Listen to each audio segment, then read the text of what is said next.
Freak show is everybody coming together and saying, oh, we're going to watch a freak show. This is what this is.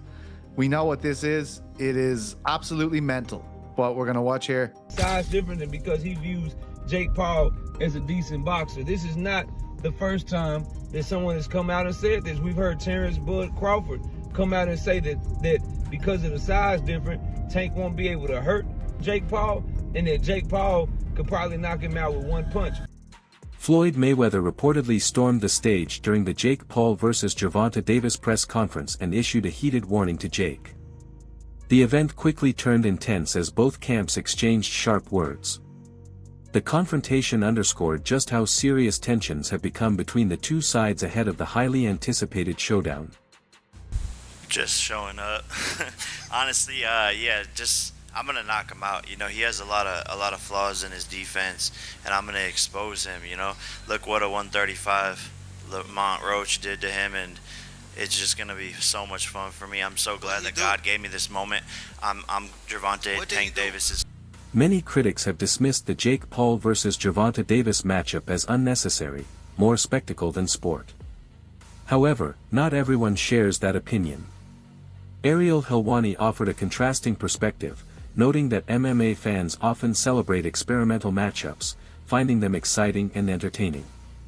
Yet, when similar crossover events happen in boxing, audiences tend to respond negatively, calling them meaningless. Helwani argued that this reaction reveals a double standard between the two combat sports. To him, the fight may not uphold traditional boxing values, but it undeniably carries strong entertainment appeal. Generally, I'm sure it'll be a little bit closer, maybe 200 to 150. Like how much bigger can Tank get? Why would that be somewhat celebrated in MMA, but in boxing it isn't? Do you know what I mean, Pizzi? In MMA, like we sort of love the freak shows, but in boxing they don't. Why do you think that is? What does that say about us in MMA? Well, we're a sick bunch of fucks. There's no doubt about that. But I will say, you agree, right, or no? Yeah. Like the idea of the MMA freak show is everybody coming together and saying, "Oh, we're gonna watch a freak show. This is what this is. We know what this is. It is absolutely mental, what we're going to watch here." I think where people get annoyed with Jake is like, you know, he even got me. You know what I mean? This guy is the greatest outrage farmer of all time. I saw his tweet and I was like, reading it, you know what I mean? And I was like, well, this is exactly what he fucking wants me to do. You know, like this is, every time I'm doing this, he's in the game of getting eyeballs, and this is ridiculous. As long as, like, you know, why do I like an MMA freak show? Why would I watch Eddie Hall in an MMA fight against Dylan Dennis? I'll be like, this is fucking ridiculous and I have to watch it. That's the way I feel about Jake Paul and Davis. I will watch it. It's ridiculous. You know what I mean? It's all of us getting together to go to the circus for the evening.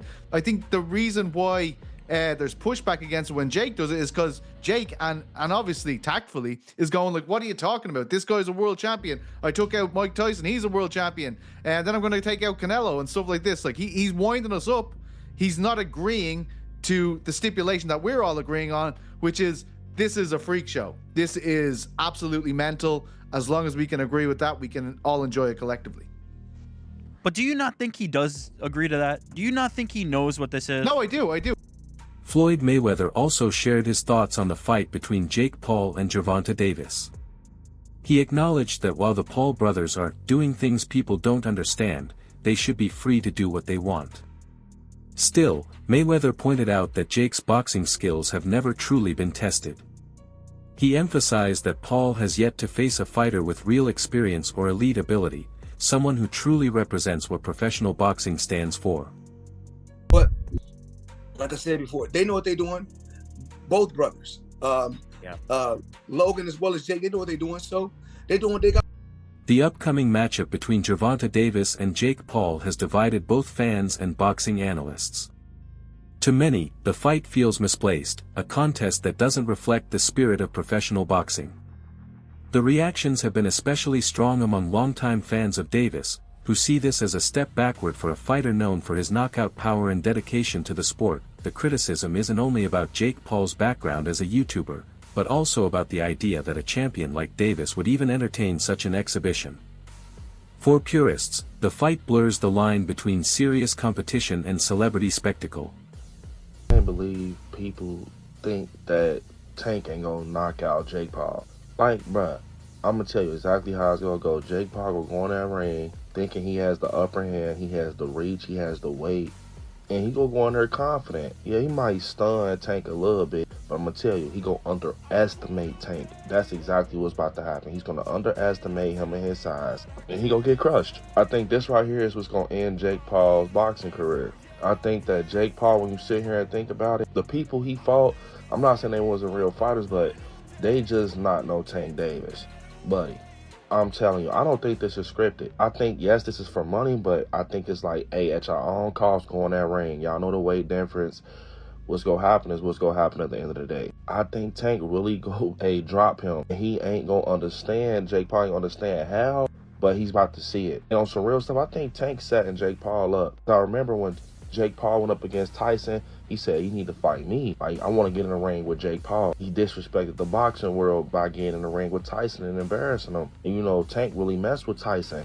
I think he setting him up, bro. Mark my words. I think he like, yeah, come in the ring, boy. We're going to do a friendly, you know what I'm saying? You know, a match or whatever. We're going to get this money. He about to embarrass him November 14th. Just because Jake Paul think the boxing world's sweet. He think it's sweet. He think they about to keep taking it easy on him with these fights. All right, I bet you. How much y'all want to bet?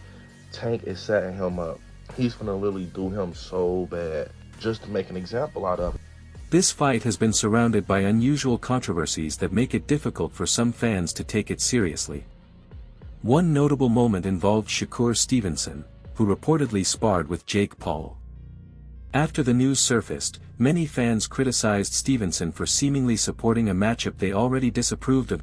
In response, Shakur calmly stated that he isn't affected by the hate and instead uses it as motivation, a mature reaction that reflects his professionalism.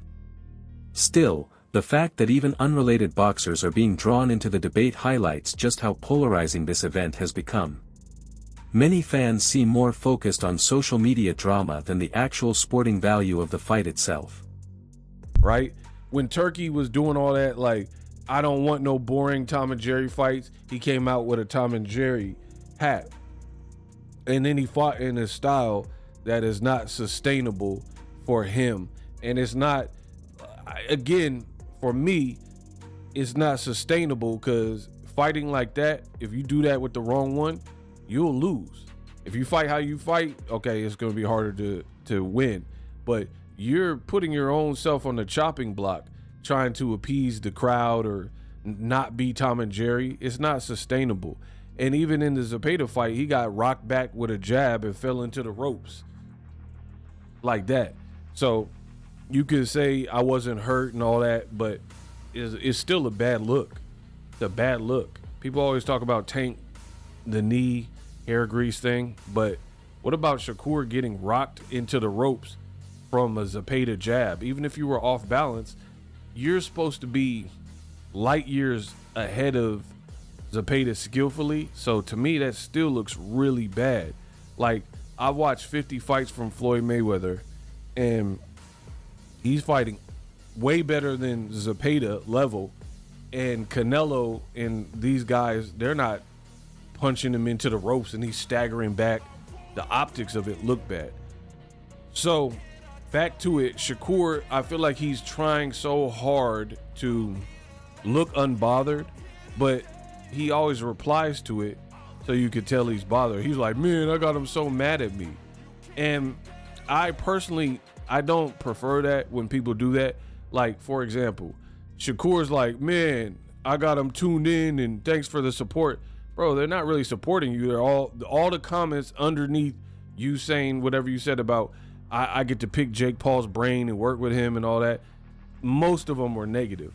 So you're trying to, like, it's so weird because it reminds me of when I've seen people like celebrities or whatever who they have a Other fighters, including Devin Haney and Terrence Crawford, have also weighed in. Both believe that while Gervonta Davis is highly skilled, facing someone like Jake Paul carries unnecessary risk because of the significant size difference. Paul is considerably taller and heavier, which could make the fight physically challenging despite Davis's superior technique. Haney and Crawford also argued that matchups like this blur the line between legitimate boxing and entertainment. Their comments echo the views of many traditional fans who believe the sport should remain competitive and meaningful, not just a business move or a publicity-driven spectacle. Because he views Jake Paul as a decent boxer. This is not the first time that someone has come out and said this. We've heard Terrence Bud Crawford come out and say that because of the size difference, Tank won't be able to hurt Jake Paul, and that Jake Paul could probably knock him out with one punch. We've seen Shakur Stevenson's words say that this is a clown show, that this is a disgrace to boxing, that it's something that he doesn't want to be a part of, but then do everything he can to be a part of it by turning from 2-division, 3-division world champion, former unified champion, and turning himself from that into a damn sparring partner for Jake Paul. So people's words, people's actions are showing that they really, really deep down like this fight. And now you can add Devin the Dream Haney to the list of fighters. And I just find it funny because here's the thing, I disagree with him. I am only interested in this fight because number one, I'm a diehard Gervonta Tank Davis fan. And number two, I don't really like Jake Paul at all. So I would like to see Tank Davis knock his block off. But as far as a competitive standpoint, as far as thinking it's a good fight, as far as loving the fight, nah, bro, I think it's a trash-ass fight. I think Tank Davis is way too good, way too skilled, way too talented to even allow Jake Paul to share the ring with him. That is my opinion. And so as a result, my pick of the fight or my overview and analysis of the fight is the same. If it's a real fight, if this is something that Tank Davis is taking serious, Jake Paul is going to get in that bitch and be a